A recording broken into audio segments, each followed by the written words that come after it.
ഇന്ന് നമ്മൾ അഷ്ടമുടിയിലാണ് വന്നിരിക്കുന്നത്. നല്ല ഒരു മഴയുള്ള ദിവസമാണിന്ന്. വന്നപ്പോൾ തന്നെ ആദ്യം കാണുന്ന കാഴ്ച ഈ വള്ളക്കാർ വന്നിട്ട് വല കുടയുന്ന ഒരു കാഴ്ചയാണ്. മീൻ പിടിച്ചുകൊണ്ട് വന്ന് വല കുടഞ്ഞ് ഇടുന്ന ഒരു കാഴ്ച നമ്മൾ ആദ്യം തന്നെ കണ്ടത്. ഈ കുടഞ്ഞിടുന്ന മീനുകൾ വള്ളത്തിലേക്ക് വീഴുന്നുണ്ട്. ബാക്കി കുറച്ചൊക്കെ തിറച്ച് വെളിയിലേക്ക് വെള്ളത്തിലേക്കും പോകുന്നുണ്ട്. ഇത് കഴിക്കുന്നതിനായിട്ട് ഈ നീർക്കാക്കകൾ വന്നിട്ട് അവിടെ കിടന്ന് നീന്തി കളിക്കുന്നുണ്ട്. ഇവർ ഈ തെറിച്ച് വീഴുന്ന മീൻ ഉള്ളിലേക്ക് ഇറങ്ങിപ്പോയി അത് കൊത്തിയെടുത്ത് കഴിക്കുകയാണ്. അപ്പം ഇവർ അവിടെ കിടന്ന് ഈ ഉള്ളിലേക്ക് ഉള്ളിയിട്ട് പോകുന്നതും വീണ്ടും പൊങ്ങി വരുന്നതൊക്കെ തെറിച്ച് വന്ന മീൻ കഴിക്കുന്നതിന് വേണ്ടിയാണ്. അപ്പോൾ ഈ വള്ളങ്ങൾ വരുന്ന സമയത്ത് അവർ ഇതിനടുത്ത് കൂടുകയും ഈ മീനുകൾ കഴിക്കാൻ വേണ്ടി അവിടെ കിടന്ന് കൂട്ടം കൂടി ഇങ്ങനെ മുങ്ങി മറിയുന്നത് നമുക്ക് കാണാൻ സാധിക്കും. നല്ല രസമുള്ള ഒരു കാഴ്ചയാണത്. കാരണം അവർക്ക് വലിയ അധ്വാനമൊന്നും കൂടാതെ ഇപ്പോൾ ഈ മീൻ കുടയുന്നത് വല കുടയുന്ന സമയത്ത് അവർക്ക് കഴിക്കാൻ സാധിക്കും. അത് നമുക്ക് കുറച്ച് നേരം കണ്ടു നിന്നാൽ നമ്മളത് കണ്ടു നിൽക്കും. അതുപോലത്തെ ഒരു രസമുള്ളൊരു കാഴ്ചയാണ്. കാര്യം ഒരു 1-2 പേരല്ല, അവർ 7-8 പേരുണ്ട്.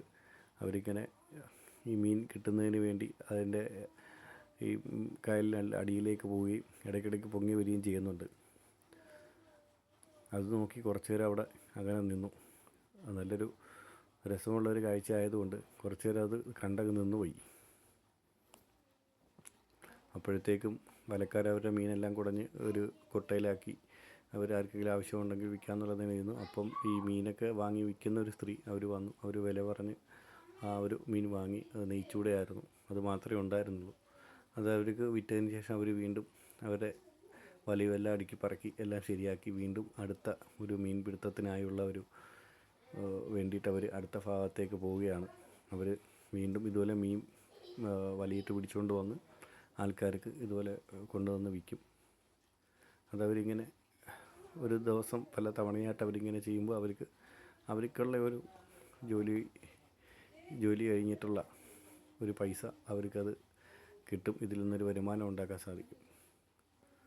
അവർ കാഴ്ചയാണ്. അവർ വീണ്ടും വലയിടുന്നതിന് പോകുന്ന ആ ഒരു കാഴ്ച നമ്മൾ നോക്കി നിൽക്കുകയാണ് അവിടെ. ഇതാണ് അവിടുത്തെ ഒരു. അത് കഴിഞ്ഞ് നമ്മൾ വീണ്ടും വന്നത് ബോട്ടിയെട്ടിയിലേക്കാണ്. ബോട്ടിയെട്ടിയിൽ അവിടെ ബോട്ട് എടുക്കുന്നതിനുള്ള ഒരു ഭാഗമാണ് നമ്മൾ കാണുന്നത്. അവിടെ പഞ്ചായത്തിൻ്റെ ഒരു ബോർഡും വെച്ചിട്ടുണ്ട്, സർക്കാരിൻ്റെ. അപ്പം അവിടെ നിന്ന് കഴിഞ്ഞാൽ അതിൻ്റെ നേരെ എതിർവശത്ത് കുറച്ച് ദൂരത്തേക്കാണ് പെരുവൺ പാലം കാണാൻ സാധിക്കും. ആ പാലം അവിടെ നിന്ന് നമുക്ക് ഫോണിൽ ചിത്രീകരിക്കുന്നതിന് നമുക്ക് ഇത്ര മാത്രം പരിമിതിയുണ്ട്. എന്നാലും നമുക്ക് കാണാൻ സാധിക്കുന്നുണ്ട്. മഴയുള്ള ദിവസം ആയതുകൊണ്ട് ലൈറ്റ് വളരെ കുറവാണ്. അങ്ങനെ ആ പാലം ചിത്രീകരിച്ചുകൊണ്ടിരുന്ന സമയത്ത് തന്നെ ഒരു ട്രെയിൻ അതുവഴി കടന്നു വരികയുണ്ടായി. അതൊരു ഗുഡ്സ് ട്രെയിനാണ്. അത് ഡീസലോ പെട്രോളോ മറ്റോ വഹിച്ചുകൊണ്ട് വന്നൊരു ട്രെയിനാണ് അത് കടന്നു പോയിക്കൊണ്ടിരിക്കുന്നത്. അത് നമ്മൾ കുറച്ച് നേരം അത് ചിത്രീകരിച്ചുകൊണ്ട് അവിടെ നിന്നു. ആ പാലം എല്ലാവർക്കും നമുക്കെല്ലാം അറിയാവുന്ന ഒരു പാലമാണ്. അത് കഴിഞ്ഞ് നിന്നപ്പം നമ്മുടെ ബോട്ടിയെട്ടിയിലേക്ക് ബോട്ട് വരികയുണ്ടായി. ആ ബോട്ട് വരുന്ന രംഗം ചിത്രീകരിക്കുമ്പോൾ നമ്മുടെ ലൈറ്റിൻ്റെ ഒരു പരിമിതി അന്നേരം നമുക്ക് അനുഭവപ്പെടുന്നുണ്ട്. എന്നാലും നമ്മൾ പരമാവധി നമ്മുടെ ഫോൺ വെച്ച് ചിത്രീകരിച്ചു. ബോട്ട് നമ്മുടെ കടവിലേക്ക് അടുത്തുകൊണ്ടിരിക്കുകയാണ്. കടവിലേക്ക് അടുപ്പിച്ചു കൊണ്ടുവരുന്ന രംഗമാണ് ഈ കാണുന്നത്. ഇത് ജലഗതാഗത വകുപ്പിൻ്റെ കീഴിലുള്ള ബോട്ട് സർവീസാണ്. ഇതിൽ യാത്ര ചെയ്യുന്നതിന് വളരെ തുച്ഛമായ ഒരു പൈസ മാത്രമേ നമുക്ക് ആവുകയുള്ളൂ. ബോട്ട് അങ്ങനെ കടവിലേക്ക് വന്നടുത്തു. അതിൽ ജോലിക്കാർ ഇറങ്ങിയ ബോട്ട് അവിടെ പിടിച്ച് കെട്ടി നിർത്തി. അതിനുശേഷം ഞാൻ ആ ബോട്ടിലേക്ക് കയറി. എൻ്റെ കൂടെ 2 യാത്രക്കാരും ഉണ്ടായിരുന്നു. വലിയ ആളുകളൊന്നും തന്നെ അതിനുള്ളിലില്ല.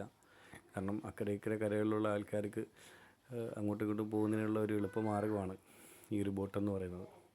അതിനുവേണ്ടിയാണ് ആ ബോട്ട് സർവീസ് അവിടെ നടത്തുന്നതും. അത് വളരെ ഉപകാരമുള്ള ഒരു കാര്യം കൂടാണ്. അങ്ങനെ അവിടുന്ന് ഈ പാലത്തിനടുത്തേക്കുള്ള ജെട്ടിയിലേക്ക്, പെരുവൺ പാലത്തിനടുത്തേക്ക് പോകുന്ന ഒരു കാഴ്ചയാണ് ബോട്ടിൽ. അപ്പോൾ പോകുമ്പോൾ ഉള്ള അക്കരെയുള്ള ഒരു കാഴ്ചയാണ് നമ്മളിപ്പോൾ കാണുന്നത്. വളരെ ഭംഗിയുള്ളൊരു കാഴ്ചയാണ്. അങ്ങനെ പാലത്തിൻ്റെ അടുത്തേക്ക് നമ്മൾ എത്തിയിരിക്കുകയാണ്. ഇതാണ് പെരുവൺ പാലം. വർഷങ്ങൾക്ക് മുമ്പ് ട്രെയിൻ അപകടമുണ്ടായി ഒരുപാട് ആളുകൾ മരണപ്പെട്ട ഒരു ഭാഗമാണ് നമ്മൾ ഈ കാണുന്നത്. അവിടെ 2-3 പേര് ഇറങ്ങി. അതിന് ശേഷം ബോട്ട് അവിടുന്ന് തിരിച്ച് വീണ്ടും നമ്മൾ കയറിയ ജെട്ടിയിലേക്ക് തന്നെ വരുന്ന ഒരു കാഴ്ചയാണ് ഇപ്പോൾ നമ്മൾ കാണുന്നത്. ഇവിടുന്ന് വീണ്ടും ബോട്ട് തിരിച്ച് പോവുകയാണ്. അത് നല്ല രസമുള്ള കാഴ്ചകളാണ്. നമ്മൾ അതിന് ഉള്ളിൽ ഇരുന്ന് കഴിഞ്ഞാൽ അക്കരെ ഇക്കരെ. അപ്പോൾ വീണ്ടും നമ്മൾ കയറിയ കരയിലേക്കുള്ള തിരിച്ചുള്ള യാത്രയാണ്. അങ്ങനെ കുറച്ച് സമയത്തിന് ശേഷം നമ്മൾ കയറിയ കരയിലേക്ക് അടുത്തുകൊണ്ടിരിക്കുകയാണ്. ആ സൈഡിലുള്ള കാഴ്ചകൾ, ഇരുവശങ്ങളിലെ കാഴ്ചകൾ വളരെ നല്ല ഭംഗിയുള്ള കാഴ്ചകളാണ്. നമുക്ക് ചുരുങ്ങിയ ചിലവിൽ യാത്ര ചെയ്യാൻ പറ്റും.